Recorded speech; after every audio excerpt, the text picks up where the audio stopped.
Rhys paced back and forth in his father's upstairs study, gazing down at the festivities in the warmly lit backyard. They all want me to be alpha. Joke's on them. I'm doomed to be the first unmated alpha in pack history. Rhys was the oldest alpha bachelor his family had ever known, and he had never heard the end of it. The elders set up every ball, dance, gathering, and speed dating session possible, but it never yielded any results. Tonight, at the Harvest Moon gathering, Rhys didn't expect it to be any different. 3 years, dude.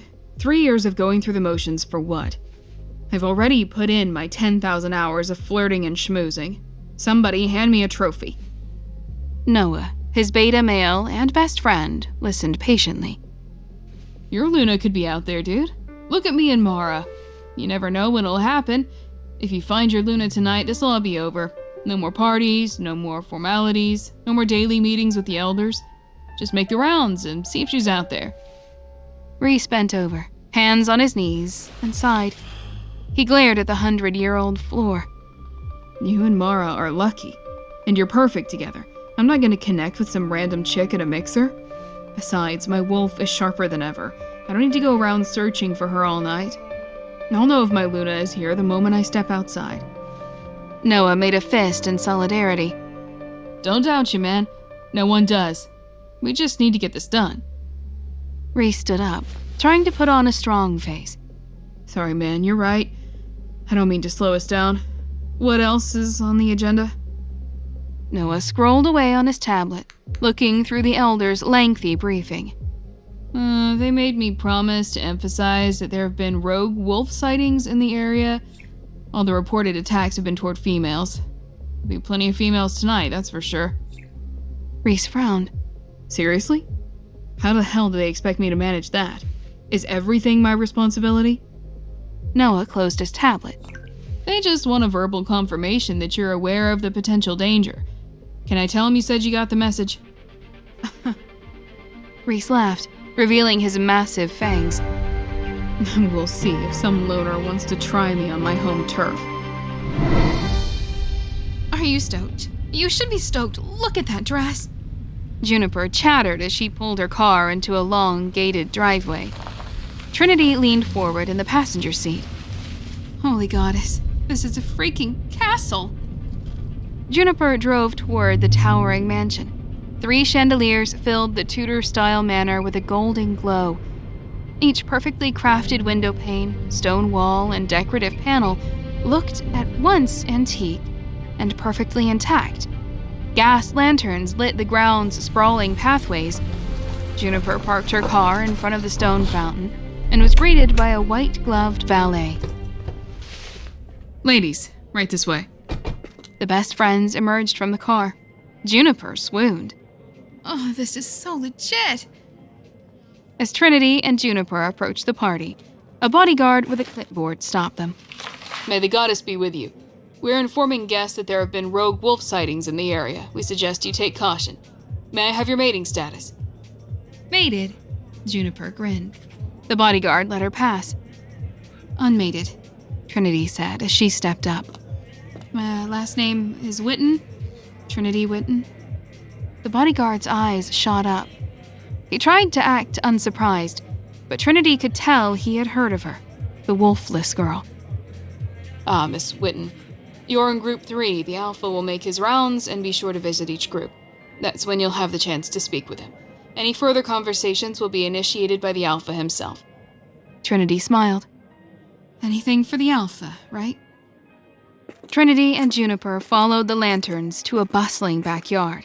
Massive, pointed tents covered the lush space. Eligible wolfesses clumped in groups, anxiously checking over their shoulders, while lone bachelors waited to make their moves.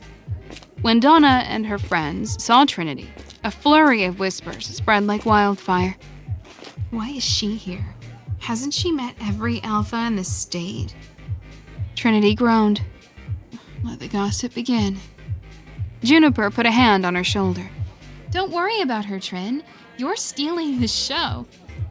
Trinity ignored the she-wolves as Juniper raced over to her mate, Paul. She jumped into his arms. Polly, They kissed. Trinity couldn't help but smile. Why do you guys even bother coming to these? Go make some wolf cubs already. Juniper shrugged and laughed. It's nostalgic, I guess. We met at one of these. Paul grinned as he pulled Juniper in. Besides, who said we can't do both? Trinity rolled her eyes. I don't think I could stand third wheeling if I didn't love you guys so much. Paul surveyed the crowd. We love you too, Trin. And we're rooting for you. Did you catch anyone's scent? I know some of these guys. I can make an introduction if you need me to. Trinity looked around at the slim crowd of men. Her gaze finally landed on the buffet table. Who's the hunk in the white tablecloth? Juniper grabbed Trinity's wrist before she could get away. Nope. No stinky breath while talking to the alpha. A handsome, sandy-haired boy passed by. Paul grabbed him by the arm. Yo, Jasper. Meet our friend. The slender, obnoxiously handsome wolf sauntered over and offered Trinity a handshake. Who's this? Why haven't we met? I have a thing for short wolves. Trinity smirked. She'd been receiving that same backhanded compliment since her pre-teens, but had decided to make peace with it. I try not to come to these. It's not my thing. Jasper grinned and held out his hand. Maybe your thing can be me. Trinity swayed enough to call it dancing as Jasper pumped his fists. Wait, I'm blowing it. I didn't even get your name. Heat surged through Trinity's head. That's okay. Names aren't important. Jasper scoffed. Of course they are. Don't be absurd. Trinity cleared her throat. It's, Trin. Jasper nodded. Trin. Nice. Is that short for something? Trinity stared at the dance floor. It's short for Trinity. Jasper jerked back. Trinity? Not like Trinity Witten, right? So many wolves had rejected her before. This was another notch in her belt, but it hurt just the same. Yeah, exactly like that. Jasper stopped dancing and disappeared into the crowd. I figure you'd have just told me instead of wasting my time. Trinity felt her eyes grow hot with tears. No, I will not cry. Not here. She ran towards the woods. Noah pushed the gate open and let Reese through. Guests cheered in enraptured reverence. Reese waved to his courtyard audience. Thank you. Thank you all for coming. When the applause finally died down, Noah stepped up. Please continue to mingle as you wait in your groups. The alpha will make his rounds shortly. Girls scurried to their groups while male wolves gawked at Reese in admiration. He was a head taller than all of them and had better hair and skin. Donna slyly approached Reese and rested her hand on his chest.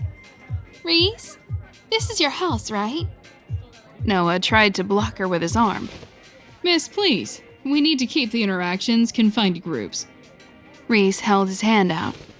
No, it's okay, man. Sorry, you were saying? Donna smirked. I was thinking, this house is perfect for a big family, don't you think? Reese gazed into her eyes. Never thought of that before. Wow. Hey, you know what I love about being alpha? Reese leaned in. I can throw out anyone I want if they step out of line. He snapped his fingers. Just like that. Donna stepped back. You wouldn't throw out a potential Luna, would you? Reese turned away from her. You can't be a Luna if you don't know how to read the room. The wolfess tossed her hair and stared out at the crowd. I still think this would be a great place to make a few babies. Just saying. She started off, swaying her hips. Reese rolled his eyes and turned back to Noah. Never stops, man. Noah laughed. Some of us wouldn't mind having that problem. Suddenly, a powerful scent overtook Reese's senses. It was like something he'd dreamed of, something from ancient lore. A thunderstorm of cinnamon, a hint of vanilla, a flood of fall apples. Reese was suddenly hungrier than he'd ever been. For all he knew, he was physically on fire. She's here. Trinity stepped beyond the yard's towering hedges into the dark woods. Behind her, she could still hear the crowd. She went further into the woods. They're all the same. All of them. I bet the alpha's no different. Who on the goddess's green earth would want a wolfless mate? They're cruel savages. I can't let them hear me crying. Suddenly, her head began to spin. She could hardly stand. Fog crept over her mind. Trinity shook her head. Her vision became hazy. Without thinking, she took a step toward the forest. I didn't have any blood wine yet. What's wrong with me? Reese sprinted into the woods, his vision pinholed. He loved the scent of danger. What's going on in there? Could my Luna be out in the woods? The elders always say my curiosity gets the best of me, and you know what? They might be right. He whipped past tree branches so fast he was sure he'd poke an eye out. But there was no stopping him. Suddenly, it hit him. Maybe it's that damn rogue wolf. I need to help her. His eyes went blood red. His suit bulged and ripped, exposing the massive, wolfen muscles that lay dormant within. He jumped and soared through the air. Reese stopped and sniffed the ground. The scent grew stronger. There she was, a dark-haired woman leaning against a massive oak tree. She fell to her knees. Reese howled and leapt on top of her as soon as he could. He pinned her to the earth.